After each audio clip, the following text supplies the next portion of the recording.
I fully ruptured my ACL 10 months ago. I couldn't walk, I was on crutches, and I was told that I needed surgery to reconstruct my ACL. But after some deliberation, I decided to take an alternate path. Instead of doing surgery, I decided to just do strength training for my knee. So I was gonna try to heal my ACL without surgery. And it actually worked. My ACL reattached. And it continues to get better to this day, 10 months later. And I decided to share my story and talk about why I decided to not do surgery in a different video. You can check it out up here if you're curious. But since posting that video, a lot of people have been asking, what did I do to actually get my ACL to reattach without surgery? What were the exercises I was doing? What was my nutrition like? In this video, I'm gonna show you what I did to heal my ACL. But I wanna make sure this is really clear. Every person's experience is different. Every ACL is different. My journey is gonna look very different from your journey. Some people might never get their ACL to reattach, but because they strengthen their leg feels stable without it. And so in the end, just like this very thoughtful viewer had commented in my previous video, it's not necessarily about getting the ACL to reattach. What matters is getting your knee functioning again to a capacity that supports you in your life. So when I show you these exercises that I did month by month, please take it with a huge grain of salt and use it more as a supplement to your own training. So with that in mind, let's dive into it.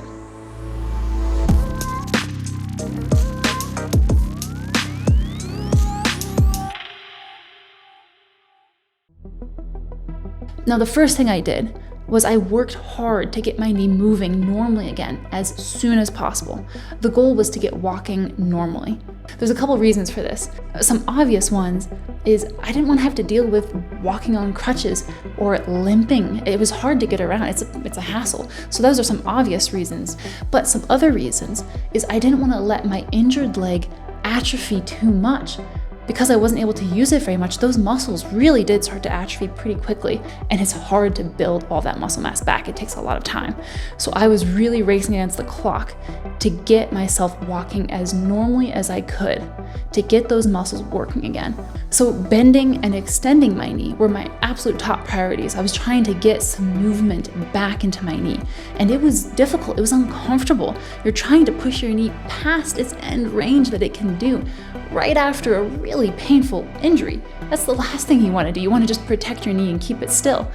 So it was scary, it was hard, but sitting with that discomfort I think was worth it. Just gently moving into that end range and trying to just push a little bit more at a time. For one, it was starting to get my range of motion back, but also doing that movement was actually bringing fresh nutrients into that joint. When you do that, when you're pumping the knee like that, you literally are pumping new fluid in and you're pulling old fluid out. So you're kind of cycling nutrients into that area, into that joint to help it heal. So what I would actually do was lay on my back and I would cycle with my legs in the air to, again, try to simulate that movement of my knee to try to get some of that range of motion back, but to also get fresh nutrients and oxygen to the joint. And so if I ever had access to a stationary bike at a gym, I would definitely use that for maybe 20 to 30 minutes at a time, going through whatever range I could. And you can always adjust the seat, the height of the seat, the distance from the pedals to get it so that you can access the range of motion that you actually can do. And then as your range of motion gets better, you can start to move things further away as you push into new ranges of motion. And also there was a lot of inflammation and swelling in my knee, so that also hindered my range of motion. But with that movement, with pumping the fluid through your knee, you actually can help reduce that swelling. So it's kind of two parts. With time, swelling can come down, but also by moving your knee, you can help reduce the swelling. Now, I'll throw in a caveat here. Some people actually choose to brace their knee after their injury. So they actually take the complete opposite approach as to what I did. I decided to move my knee and try to get it moving as normally as possible, as quickly as possible. But some people decide to brace their knee and keep it still for a solid month after their injury.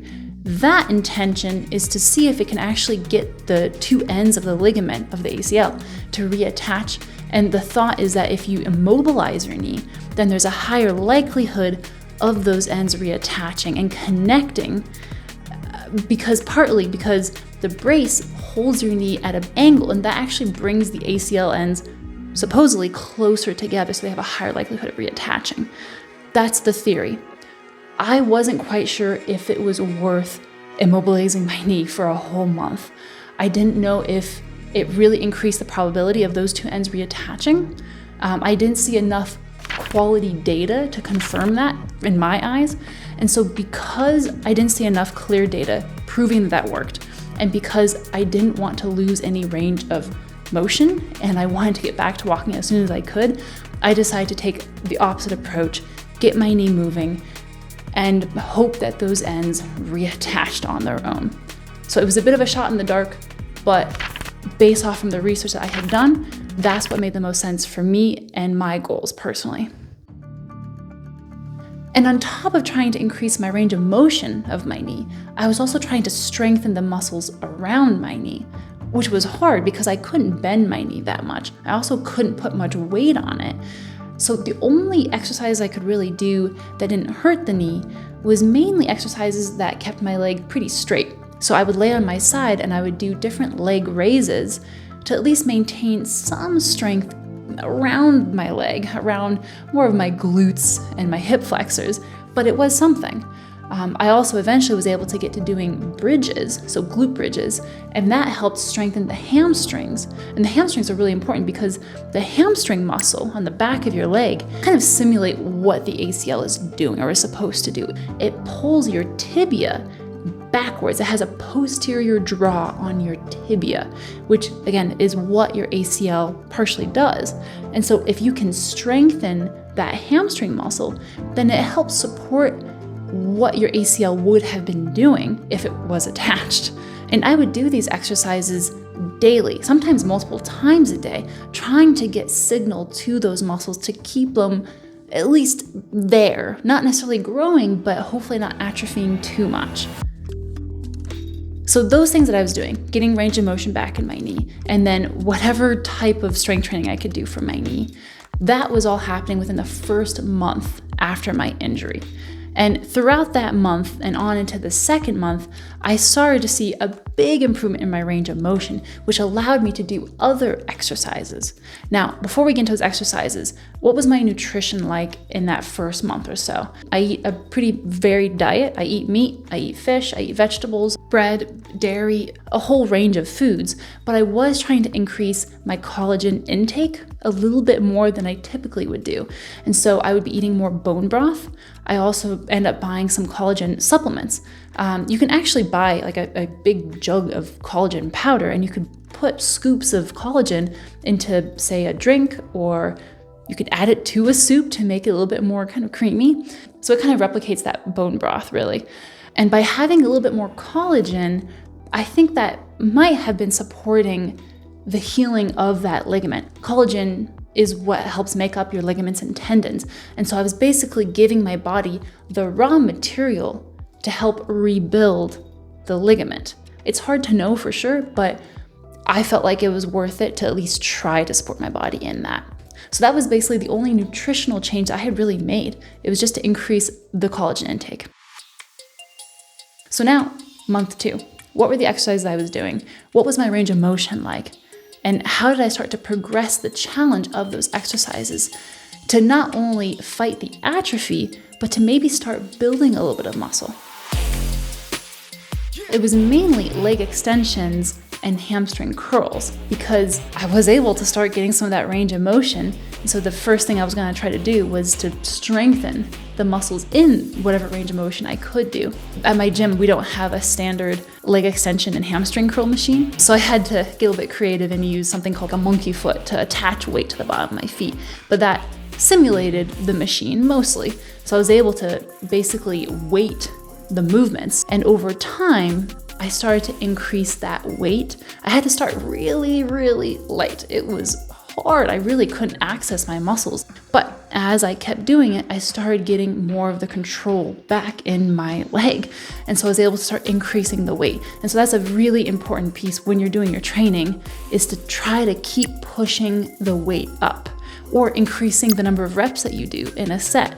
those are two ways that you can start to challenge yourself and make the exercise a little bit harder, which will help you build more muscle and more strength. This is actually where things start ramping up a little bit more. I was still doing leg extensions and hamstring curls, but I started adding a few more exercises into the mix. So let's look at it as the posterior chain and anterior chain. The posterior chain is all of the muscles kind of running along your back. So that includes your calves, your hamstrings, your glutes, lower back, upper back.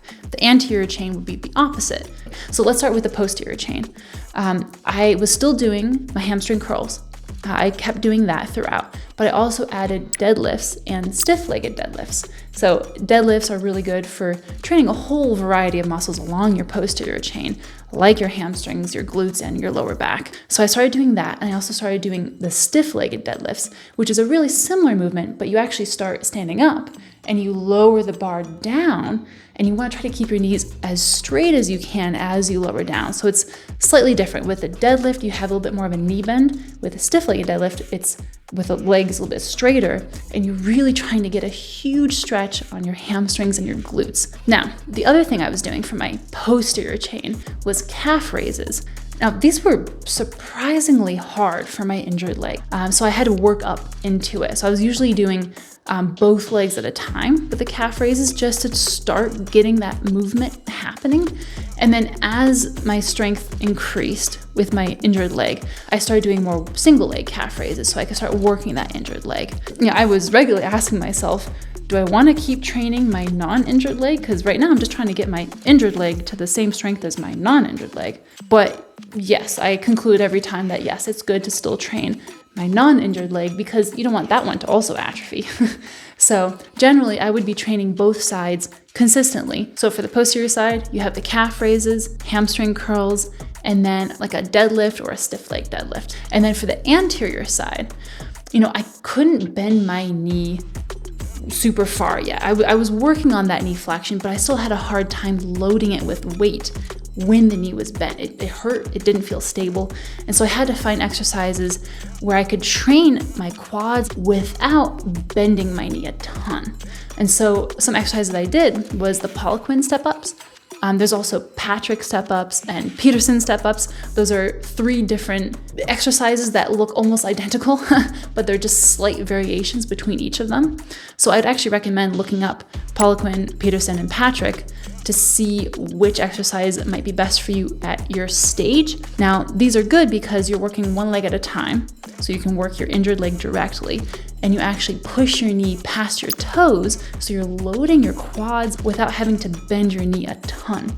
If there was a day where those weren't feeling very good, then I would do backward walking sled drills. And these are great because you can do them over a period of time. So I would actually drag this sled for about 10 minutes at a time. And I'd try to roll from my toe to my heel on each step. And so it's good because it did help train the strength of my quads without having to get my knee into a deep flexion. And I also got a little bit of cardio out of it too, so that was nice. Especially because it's hard to do any cardio when you have an ACL rupture. Starting around month 2, I was solidifying my training schedule for my knee. So I ended up doing 3 days per week of strength training for my legs to support my knee. I was doing Mondays, Wednesdays, and Saturdays, oscillating through different exercises for each day, but again, hitting those main muscle groups almost every time to really remind the body to continue to grow and strengthen those muscles to help support the knee. And I found that to be a really good cadence. And then on top of those 3 days per week of strength training, I'd be adding in more of the mobility, trying to increase my range of motion throughout each of those days. So on the off days, I'd be doing more mobility, and sometimes also during the actual training days, I would do some mobility to kind of warm up the knee. So I was doing these exercises for month 2 and month 3, and after about 3 months, I started adding a couple other exercises in. I was doing glute bridges with foot slides as well. I was able to handle a little bit more tension on my hamstrings at this point, so I was able to actually slide my feet out and then pull them back in. That's a pretty good exercise, especially if you can only train from home. I would recommend trying that. And if that's feeling good, then you can go to individual leg, which is even more challenging, obviously. So you can kind of progress it in that way. So I added that, and then I also added pistol squats. Now I would usually go down to like a bench or a box. I wouldn't go into full deep knee flexion because it still hurt quite a bit and it didn't feel stable enough at that point. But these pistol squats allowed me to focus more on my injured leg. If I was doing a typical squat with both legs, I oftentimes would be favoring my non-injured leg. And so it was hard to tell if my injured leg was actually doing the work it needed to be doing. So doing a pistol squat where you're standing on one leg at a time really allowed me to see the discrepancy in the strength between both legs. And so I was able to train my injured leg a little bit more directly that way. And you can adjust the height of the box or bench or whatever you're using to sit down onto to help you kind of increase the challenge as you get better. So you can start pretty high, and then as you get better, you can bring that height down lower and lower. So pistol squats, I think, were a really good exercise. And at this point, I was also trying to train more of my outer and inner sides of my legs. So the adductors and abductors. The adductors are what pull your legs together. The abductors are what pull your legs apart. And so I was doing straddle work. So I would, stand in a straddle and try to bring my legs together, kind of in a contraction. I was doing supine adductor raises, and I would usually actually add weight to that. And then for the other side, the abductors, I was doing leg raises. So there's different types you can do, but I was usually on all fours and I would raise my leg out to the side, kind of like a fire hydrant leg raise drill. So that's just another way to get more of like your glutes and more of these adductors and abductors. Now, I also tried back squats with weight, with a barbell. I honestly am not sure if those were good to do or not. I was trying to push my depth with these. I was going to about 90 degrees in the knee, and it did hurt the knee, especially at the start of the session. I would feel a good amount of pain in my knee, but as my knee warmed up, it didn't hurt nearly as much and actually felt pretty good. So I was never sure if I was causing injury or just getting more range of motion and strengthening my muscles. At the 6-month mark, I did a new MRI to see if my ACL had reattached, and it did show that it actually had reattached, but it also showed more injuries since my first MRI, right after I had ruptured my ACL. There were two big ones. One was a meniscus tear. It was a medial meniscus tear, which could maybe have come from that deeper knee flexion from doing those back squats. It's hard to know. And MRIs are so good these days at seeing every little detail in the knee that we're picking up all kinds of stuff that may or may not be a concern. But it was noticeable that I did have a new tear in my medial meniscus, whereas I didn't have that before. I also had more cartilage damage behind my patella, behind the kneecap. Basically, the cartilage was starting to get worn away, and so there was a chance for more bone on bone to kind of rub against each other. And I also don't know if that was coming from the back squat or not. So my takeaway from that experience of trying the back squats, but then seeing the MRI and seeing further injury, I would say, I think training that deeper flexion with some weight is good, and we should be trying to do that. But listen to the knee as well. If you are feeling that sharper pain, maybe back off a little bit, try something a little bit easier, and work into that knee flexion, maybe with a little lighter weight, so you can still work on getting your range of motion, but maybe not putting as much strain on the joint. So that would be my takeaway from that experience. So between months 6 and 9, I might have plateaued a bit. There was that fear of causing further injury in my knee, so I had actually backed off from doing the deeper knee flexion training. I wasn't doing as many pistol squats. I wasn't doing the barbell back squats. So I'm not sure. I don't know specifically if it was helpful to back off from those things and give my knee time to heal, or if it simply caused me to plateau and not make any progress. Well, either way, it did cause me to plateau and not make as much progress, but perhaps it was good to give my knee time to heal, or perhaps it didn't help at all. I don't know. Either way, come month 9, I checked in with my physical therapist, and we assessed my jumping abilities and my quad strength. And we saw clearly that I was not at the point that I wanted to be at. So I pushed back into more challenging work, and my knee responded actually really well to it. Perhaps having those 3 months of kind of more plateauing, but letting my knee recover, maybe that actually helped, because now at month 9 and where I'm at currently, month 10, my knee is seeing incredible progress. I've been feeling the strongest and best I've felt since my injury. So in month 9, I've started doing more jumping. I probably should have started this earlier. So I've been doing single leg jumping and both leg jumping. The single leg jumping is really good because you can actually see a difference between the injured leg and the non-injured leg. For me, it's significant. There's a huge power production difference between the two. So it's good to be able to focus on the weaker leg with the single leg jumping. So I'm jumping up onto about a 20 kilogram plate. I just put it on the ground and I jump from that foot and I land on the same foot on that elevated surface. And you can measure that height. I mean, that's probably about, 3 inches. It's not that high, but it's enough where you can see there's a difference that you're jumping up to. And then as you get better, you can add maybe a 5 kilogram plate on top of that.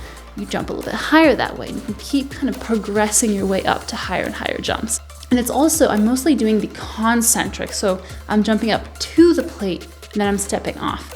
It's usually a little bit easier on the muscles to do the concentric, in this case, specifically with jumping first, because on the eccentric, if you're coming down, there oftentimes is actually a little bit more impact and more force on the knee.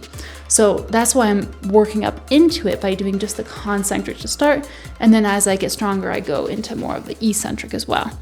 So that's one way to progress it. I'm also doing broad jumps. So I'm jumping from 2 legs, jumping forwards and landing on 2 legs. So it's good to practice that timing and also precision. So I'm trying to aim for a particular location to land on. Also using the arms to swing to help get that momentum. It's more of an athletic training drill. Now, this could be a little intense on the knees, especially when you land. Again, that eccentric, that absorption actually is a lot more force than you might expect. So I think it would be good to work up into it. Maybe start with smaller jumps and then build up to longer and longer from there. And you can measure that too, so you can test your progress. Again, like in terms of that progression, I really do recommend starting small and then slowly adding a little bit more jumping as you go. That's what I've been doing, and it's working really well so far. I've also been doing a lot more knee flexion work, and I've been going really deep. I've been trying to get into that full deep squat that I used to have. And so I found that actually using a yoga mat, rolling it up and tucking it behind my knees has been really helpful to support my knees as I go into that deeper flexion. It creates a little bit more space behind the knee, and for me, it's really helped me get deeper into that knee flexion without any pain or discomfort. And so that way it helps me stretch my knee, get a little bit more flexibility in it while not having a lot of pain. So I'm almost at my full squat again. It still hurts to go completely into it and put all of my normal weight into that leg, but I am progressively trying to add to it little by little each day. For my quads, I've been doing a ton of Bulgarian split squats, weighted. So you're holding weight in your hands, both hands preferably. You elevate your back leg and then you squat down with your front leg. So it puts a lot of weight into your front leg, and depending on if you're leaning forwards, you're working more of your glutes and your hamstrings. If you're leaning further back, then you're working more of your quads.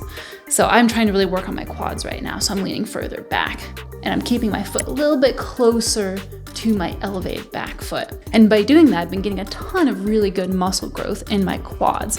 Now, people respond differently to different exercises, so you might find a different one that works better for you. But at this point in time, these Bulgarian split squats have been fantastic for helping me get a lot stronger in my quads.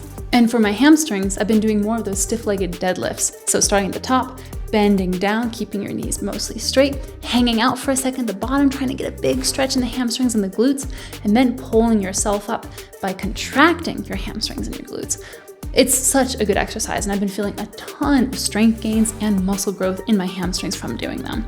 So all in all, my knee has been responding super well to these exercises, to that mobility exercise, using the yoga mat and getting that deep flexion, to the Bulgarian split squats, and to these stiff-legged deadlifts. And what about running? I did a little bit of running starting probably around month 6 or 7, just very gentle running. But I realized that I wanted to prepare my muscles a little bit more for that impact and that rebound. And so I think jumping has been really helpful because I've been able to train it in a pretty enclosed and protected environment where I can really relearn how to have that absorption, that elasticity in my muscles in the injured leg. Because there's a big difference between my injured leg and my non-injured leg. And so I found that training the jumping specifically for my injured leg, has been really helpful. Now, I'm also not as much of a runner. I'm more of a lifter. So someone who has done a lot more running in their past probably is much more prepared to go back into running than I am. So I think know your body. If you feel like you do have a good amount of elasticity and rebounding ability in your injured leg, then you might be able to start running much sooner than I am. At month 10, where I'm at currently, I am super pleased with my knee's progress. I mean, this is the most stable my knee has felt since my injury. The stiff-legged deadlifts, the Bulgarian split squats, this mobility that I'm working on, and all the jumping that I'm doing, I think has really been supporting me in getting not only a lot more strength, but more confidence and stability in my knee. And actually, I was able to go on a pretty long backpacking trip just this last weekend, and it was about 12 miles the first day, crossing through streams, so slippery rocks, uneven surfaces, and my knee did it. It survived. It actually thrived. At the end of the second day backpacking, another about 9-ish miles, we were going mostly downhill, and so my knees definitely felt more fatigued. There was a lot of impact, but it did handle it, and it did quite well. So it's really encouraging to see that all of this work, training 3 days a week consistently and really trying to push my muscles to get stronger, has really paid off. I'm now reaping the fruits of my labor, and I can see that all that work was totally worth it. So to give you something to follow for your training, I wanted to summarize the training that I've been doing just this last month. You can take that and then work off from that, build your own program based off from where you're at in your rehab progress. So this is what a typical week would look like. Give yourself at least an hour, if not an hour and a half, to do this training to make sure you really get enough quality work in. So on Monday, you warm up for your session with some leg swings. I have 3 different types of leg swings that I like to do. Here they all are. And an ostrich walk. This really is good for stretching your hamstrings, for preparing for those stiff-legged deadlifts and the hamstring curls.